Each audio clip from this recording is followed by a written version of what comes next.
McGraw-Hill Professional presents Every Job is a Sales Job. How to Use the Art of Selling to Win at Work. Written and narrated by Dr. Cindy McGovern. This is for everybody who's ever said, "But I'm not a salesperson." I hope this book will convince you that using the skills of the sales professional, no matter what your job or job title, will help make you more successful at work and at life. Introduction. I have 3 important truths to share with you. First, you are a salesperson. Everyone is, like it or not. Second, you should be selling, at least unofficially, all the time. And third, selling, even unofficially, will help your career and company. Here's how I know that. I'm a born college professor. Or I was. Or I thought I was. I'm not anymore. I am a former college professor. Turns out, I'm a born salesperson. Turns out, I'm pretty good at convincing people to do what I ask them to do. I'm persuasive, I know what I want, and I'm passionate about getting it. That passion, when coupled with what my grandma called my gift of gab, and my naturally outgoing nature, seem to be contagious. If I really, really believe in something, I often can infect others with that same energy and confidence. And then they want to help me, or give something to me, or work with me, or be my friend. It's a gift, I know, and I'm grateful for it, because it has helped me live my best life, both career-wise and personally. This gift, this energy and confidence, helped me change my career path from college professor to sales consultant. It eventually led me to embrace my inner entrepreneur and open a business to help people who aren't born salespeople, and who probably don't even want to be salespeople, learn how to sell and be more successful. But I never, ever would have called myself a salesperson when I was a college professor. Yet, without realizing it, I sold all day long. Guess what? So do you. No matter what you do for work, no matter if you're outgoing like me, or a little shy, or even an introvert. That's an important revelation, because no matter what job you're in, college professor, lawyer, Uber driver, maintenance engineer, receptionist, coder, or anything else, you have to sell stuff. You might not think so. You might not realize it, but you do every day, every single day. As a professor, I had to sell my students on coming to class and turning in their assignments on time. As a lawyer, you have to sell clients on accepting plea deals and juries on finding your clients not guilty. As a maintenance specialist, you have to sell your company's decision makers on upgrading the equipment you need to do a good job and the people you work with on using that equipment properly. As a receptionist, you have to sell the people who walk up to your desk or call your office that you and your company are friendly and value their business. As a coder, you have to sell your colleagues or clients on approving your web page designs and taking your advice. As a manager, you have to sell your team on working together to reach a common goal. Regardless of your job title, you have to sort of unconsciously sell people every day on believing that you're competent, deserving of their trust in future business, reliable, and nice to work with. You have to, just by the way you talk and behave, sell the customers you meet every day to believe that your company is a good one to do business with. All day long, you sell your ideas. You sell your company. You sell yourself. Let me tell you about my own epiphany. It's the moment that led me to where I am today. When I applied for my first non-academic job after working as a college professor of communication for 4 years, I answered an ad for a consultant who would advise businesses that specialized in insurance. I'd never been a consultant, and I knew nothing about insurance except how to buy it for my car. My first interview was by phone, another first for me. During my conversation with a woman named Laura, I learned that the title of the job was actually Sales Management Consultant. Oops, I'd never done sales either. 3 strikes so far. But as far as management, I knew I could do it. I also knew I was pretty good at convincing people to do stuff, the administrators at my college, my students, my friends. So I figured if I could get an in-person interview, I'd be gold. I set out on a mission to convince Laura over the phone to call me in for a second interview, this time in person. I knew that if I could look her in the eye, I could convince her that I was coachable and teachable and that I could do this job. I knew that if I could meet her in person, she would see my passion. I drew on all the communication techniques that I learned in graduate school and that I had taught my college students. I mirrored her language, her speech patterns. I exercised active listening. I made a connection with her. I got the second interview, and guess what? I got the job. I didn't know it at the time, but the process I used is the same one that the most successful professional salespeople use to sell stuff. They do their homework and plan for the transaction. They look for their opportunity. They establish trust with the person they're dealing with. They ask for what they want, and they follow up after they have their answer. I didn't realize that's what I was doing, but it turns out Laura did. She recognized my ability to sell, and she knew I could do the job. She knew something about me that I didn't know. She knew I was a salesperson. And after she hired me, she helped me embrace my inner salesperson at a time when I still believed that all sales were cheesy. In fact, it never occurred to me until about 6 months later when my boss at the same consulting firm moved me, kicking and screaming, from consultant to salesperson that I was onto something big. I had realized the skills I used to get into that company are the same tactics that sales professionals use every day to sell their company's products and services to potential clients. That was an aha moment that eventually convinced me to write this book. I had sold myself to Laura over the phone and to Laura's boss once I met him in person. I sold him on my potential even though I was far less than experienced in consulting and sales. I realized selling isn't something that only professional salespeople do. It's something all professionals do. Selling is what I've always done every time I had to convince somebody to give me what I wanted or needed. I was selling all day long, on and off the job, but I never put that label on it. You haven't either, right? Call it what you want, it's still sales. The biggest thunderbolt struck me when I realized that everyone is a salesperson nearly every day, no matter what the job title is. The cashier at a sandwich shop sells customers on adding a soda and chips to their order. The mechanic at the car dealership sells drivers on paying to have their tires rotated so they'll last longer. The Civic Association president sells neighbors on spending a beautiful Saturday morning indoors at a meeting so they can vote on some new rules. The radio talk show host sells listeners on staying tuned until after the commercial break. Computer technicians at the help desk of a big box store sell customers on buying their next electronic device at that same store by treating them and their problems as important and never talking down to them. It's like this phenomenon called blue car syndrome. Once you see something, or in this case, realize something, you see it everywhere. Like if you buy a blue car, then all of a sudden you notice that blue cars are everywhere. Sorry, didn't mean to get all college professory. Guess I'm still a little bit of a nerd at heart. So we all know this now. You sell, even if it's not an official part of your job. But how do you do this newfound job better than you are right now? By working through the steps of every job as a sales job. Did I just hear you say ick? I know. I used to feel that way about sales too. But you can stop kicking and screaming. My 5-step sales formula for people who are not sales professionals is in no way, shape, or form pushy, cheesy, high pressure, or unethical. It's more give and take. It's more like, what can I do for you and what can you do for me?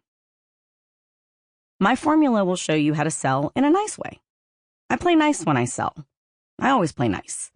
So I won't ask you to do anything but be yourself and respect the people you work with. This 5-step process will come in handy when you find yourself faced with an opportunity to sell. It's a sort of blueprint for using the skills of the sales professional to get referrals, retain clients, impress visitors, influence your boss, or otherwise sell someone on yourself and your company. My formula will come in handy whether you're a freelancer, contractor, teacher, or construction worker. You'll use it if you're an employee, manager, executive, or business owner. For managers, it will help you create a culture at work that encourages non-sales employees to bring in new business and rewards them when they do.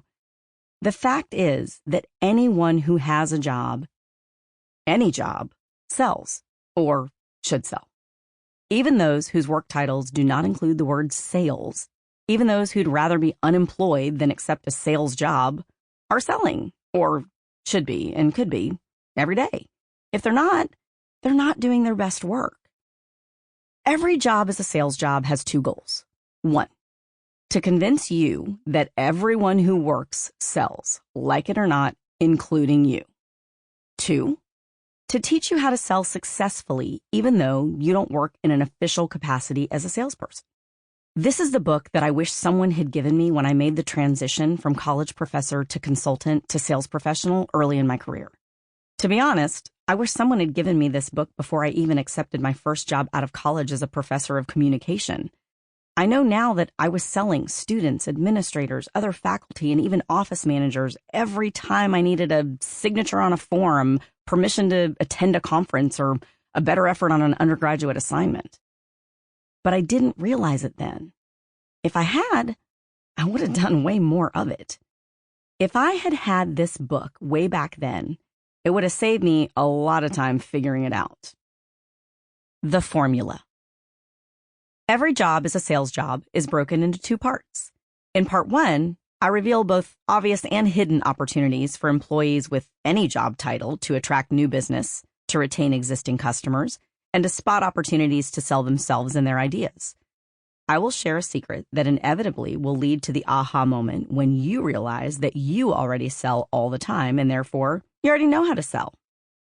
In part two, I will break my process into 5 steps that show you exactly how to employ the tactics, secrets, and strategies of successful sales pros so you can use them when opportunities to sell yourself or your company arise. The first step is to plan. Here, we will figure out what you really want and plan a way to achieve that. The second step is to look for opportunities to make those sales. The third step is to establish trust with the people who can help you. The critical fourth step is to ask for what you want. And finally, the fifth step is to follow up, no matter if the answer was yes or no, to maintain relationships and to pay it forward. Through these 5 steps and the lessons taught throughout this book, I will convince you that getting is indelibly intertwined with giving. And perhaps most importantly, I'll help you to overcome the learned limitation of fear when it comes to asking for what you want, need, and deserve. I will also address what I like to call the ick factor of sales. My guess is you would rather do without than do anything that resembles sales. I was just like that too until I discovered a kinder, lighter touch style of sales based on clarity, listening, mutual benefit, and gratitude. That is what I introduce in every job as a sales job. If you're like most people, you are reluctant to ask for what you want. You might not even believe you deserve it, so you rarely ever ask for what you want or for what you deserve. The fact is that employees who ask a customer or potential client, a friend, a colleague, or anyone else to do business with a company, to buy something, or to do anything really, are exponentially more likely to hear a yes than if they don't ask. Likewise, someone who's brave enough to ask for a job or a raise is more likely to get it. There's simply no reason why you should settle for what's offered if you believe you deserve more. Whether it's a higher salary, a vacation, a great work schedule, or a job, you deserve more. And if you don't think you deserve more, I hope to convince you that you do, in fact, deserve more. I'm going to help you to overcome the fear of rejection that might be preventing you from asking for what you want, need, and deserve. Maybe you just don't know how to ask, or perhaps it doesn't even occur to you that you should or can ask. By the time you finish reading Every Job is a Sales Job, you will.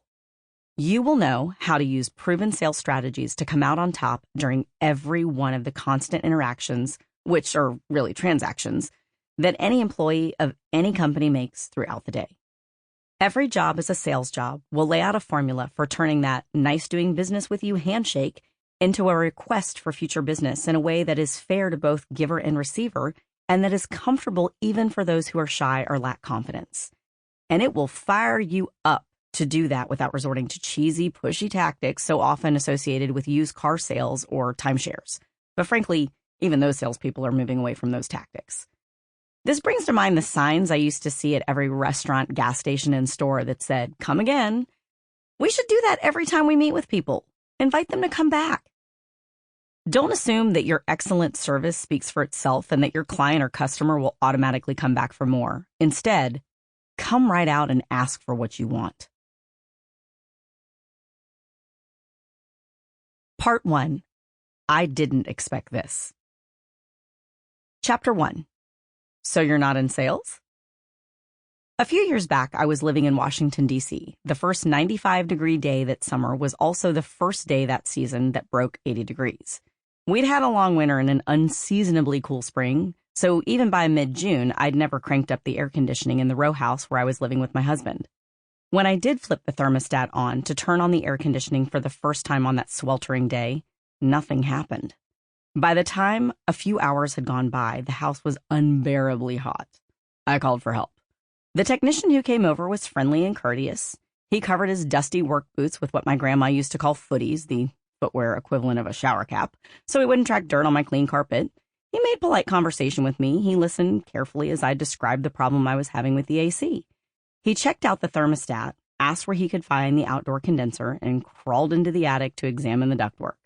He explained the problem to me, gave me a couple of options with prices, and asked if I had any questions. I'm a chatty person, so along the way I had told him my gas furnace had leaked all winter, but thankfully had never shut down. I said I guessed it wasn't my year for smooth sailing with appliances. We agreed that he would replace the air conditioner's motor the following week.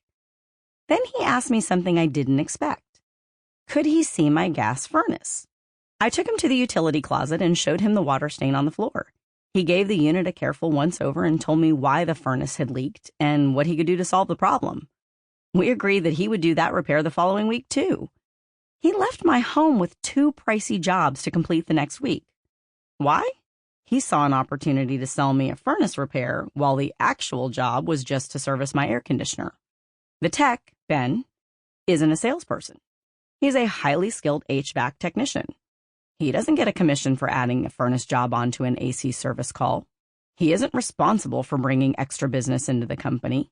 Nobody told him that he should look at the furnace. It was summertime, and he was there to solve an air conditioning problem, period.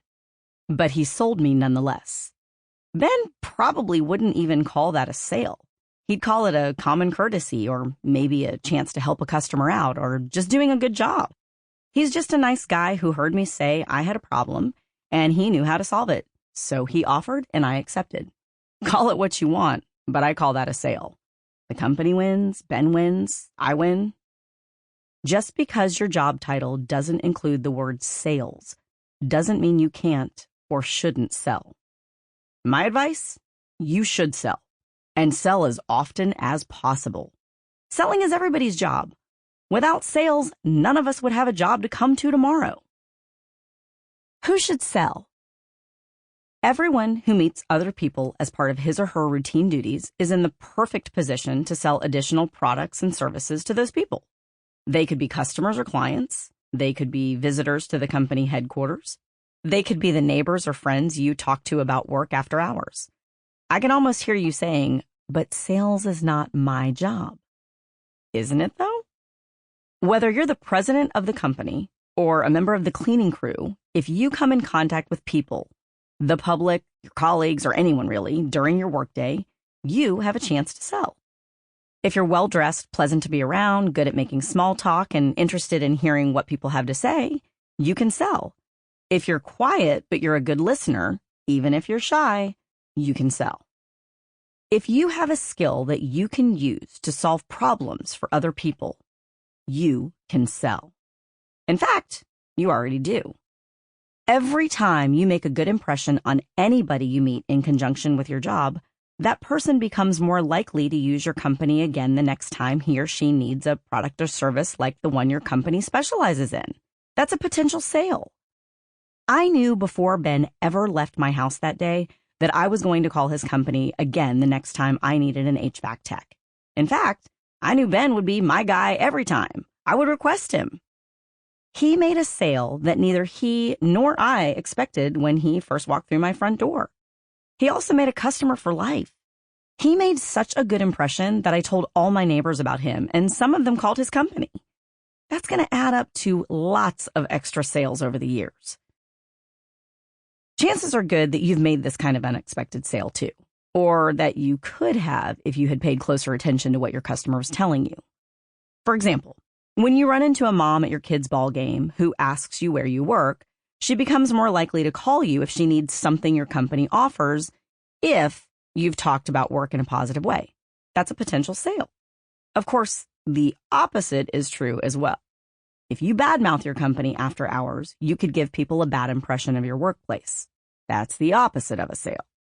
So whenever you meet an old school pal for lunch, talk enthusiastically about the project you're working on or an opportunity your boss just offered you. That way, you plant the seed that your employer is a good one. Your pal might someday recommend you or your company or apply for a job there himself. That's a sale. Whenever you work with a client or customer and you get an inkling that that person isn't too happy with another company she's using for a service that your firm offers too, you have the opportunity to bring that business on board. Do it, and you've made a sale. Pro tip. In sales lingo, that's called qualifying a client. The simple act of introducing these qualified clients to the real sales pros in your company is as good as bringing money into the business. What kinds of skills do you use when you want to convince the board of directors to approve a new education program for stakeholders? Or wow a client into choosing your creative idea for an ad campaign instead of someone else's? Or get buy-in from your staff when you decide to add Saturday shifts to their traditional weekday-only schedules? Sales skills. None of these tasks is an add-on. None of them is something you would turn over to a sales professional instead of doing it yourself.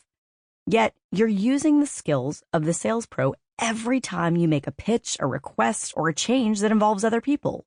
You sell all day. But you don't call it sales. You just call it doing your job. Shift the way you think. Now that you understand that you have the potential to sell in unexpected ways, it's time to shift the way you think so you can easily identify sales opportunities going forward. Think about what you've sold at work today and to whom. Did you get a colleague to cover your phone for you so you could take an extra half hour at lunchtime for a physical therapy appointment? Did you convince a caller to hold for an extended time so you could figure out how to fill her unusual request? Did you ask the coworker who sits in the next cubicle to turn down the volume on the music he streams on his computer all day? Did you collect a past due payment from a client whose account's been delinquent for 6 months? How'd you do that? You used the skills of the sales professional. You sold them on it. You didn't even realize you were selling, but you were. A client of mine, Martin, was an insurance underwriter for years and years before his boss promoted him into the position of sales manager. Martin came to me for my advice because my work involves helping non-salespeople excel at sales. I'm not a salesperson, Martin kept telling me. Even after he became the sales manager, he insisted that he was in management, not sales. It wasn't too long before the sales team he managed outsold every competitor in his market. Martin still refused to call himself a salesperson. I hoped to convince him to embrace his inner sales professional. I asked him why he thought his boss promoted him into this job. I've been with the company a long time, he replied. My response? Nope. It's because you sold him on it. You sold him on your ability to manage a sales force, even though you're not a trained sales professional. I told him, you can tell me all day that you're not a salesperson, but you went from a middle manager to the hiring manager to the sales manager. You got there by selling yourself to the higher ups. It took some doing, but I finally convinced Martin that he has been selling every day since he joined the company 10 years ago. He just never realized that's what he was doing. Imagine if he had. Imagine if he had been selling on purpose instead of doing it without realizing it. Imagine how much more successful he might be by now. Martin's passion is helping people. Now that he realizes that he excels as a salesperson, he can help so many more people. Embrace your inner salesperson. Know that your job is sales, even if it's not your title on your business card. Consider every interaction a transaction and every transaction a sale. In the chapters that follow, I'm going to teach you how to do this without resorting to the ick tactics of unscrupulous sales reps. I'm going to remind you that you already do this every day. Chapter 2. You know more than you think. Have you ever convinced a 6-year-old to eat broccoli or anything green? A neighbor to feed your cat while you're away on vacation? A coworker to swap shifts with you so you can have the day off? A teacher to accept a late assignment? Have you ever gotten the job you applied for after having a good interview? That raise you asked for? A second chance with a client or colleague after messing up on your first encounter? A referral from a client or a colleague at another company? Nice work. In all those situations, you made the sale. The fact is that every transaction that could result in a yes or no will require you to sell something: yourself, your idea, a concept, your worthiness, your value, your competence, your company. And you've done it countless times. You do it dozens of times every day, on and off the job. You're good at it. You just didn't realize it. Remember the example I mentioned in the introduction when I convinced a sales consulting company specializing in insurance to hire me even though I knew nothing about sales, consulting, or insurance? Just like me, you have sold your way into jobs, new business, awards, raises, praise, discounts, and tons of opportunities. So don't tell me you don't know how to sell. You do it all the time. After reading the previous chapter, you may be starting to embrace your inner salesperson. Now, I want to assure you of something. You've got this. However, now that we're putting a label on what you've been doing all along and calling it sales, don't freak out. You already have the important communication skills that you need to make yourself an unofficial salesperson when workplace situations arise that call for the use of sales skills. But the funny thing is, as you become more aware of the power of the sale, you might also become more reluctant to sell. I have a good friend, Karina, who's a writing professor. Karina tells a story about an adult student who, as she loves to say, couldn't write her way out of a paper bag. Her words, not mine. The student wrote awkward sentences full of grammatical errors. She placed words out of order so the sentences often made no sense. Her writing made her appear uneducated, to the point that Karina wondered how the student ever passed a college admissions test or gotten through her high school English courses. It turns out that Karina wasn't half as frustrated as the student was. The freshman asked Karina for a private meeting to discuss her performance in class. Karina was prepared to offer tutoring, makeup assignments, and extra credit work to give the student more practice and help her writing improve. She wasn't prepared for what happened. The student spoke to her using perfect grammar, excellent sentence structure, clear vocabulary, and thoughtful points. Karina couldn't believe this was the same writer who was stuck in that paper bag. If she would just write the way she spoke, she would earn A's on every assignment, Karina told the student.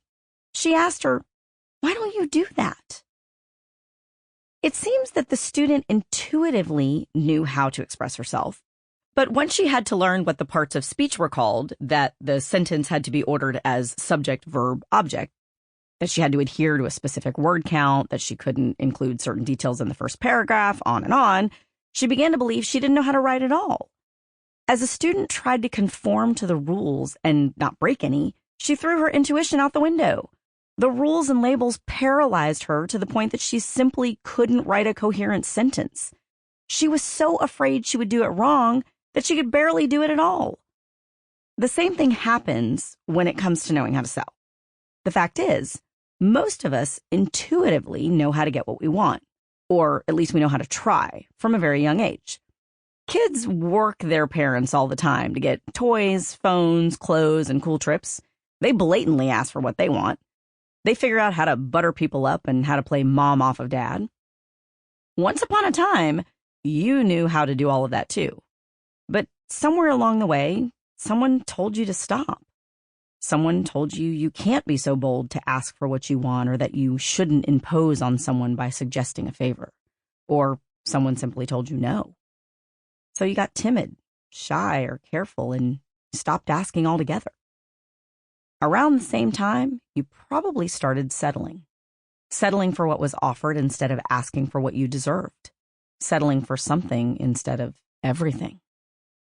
Now, you're reluctant to ask for a raise. You're too modest to toot your own horn in order to get that promotion. You're afraid the client will say no if you ask for more business, so you simply don't ask. You've dealt with enough sales professionals to know that you don't want to make someone feel as uncomfortable as you do when you buy a car or face a hard sell. Sample complete. Ready to continue?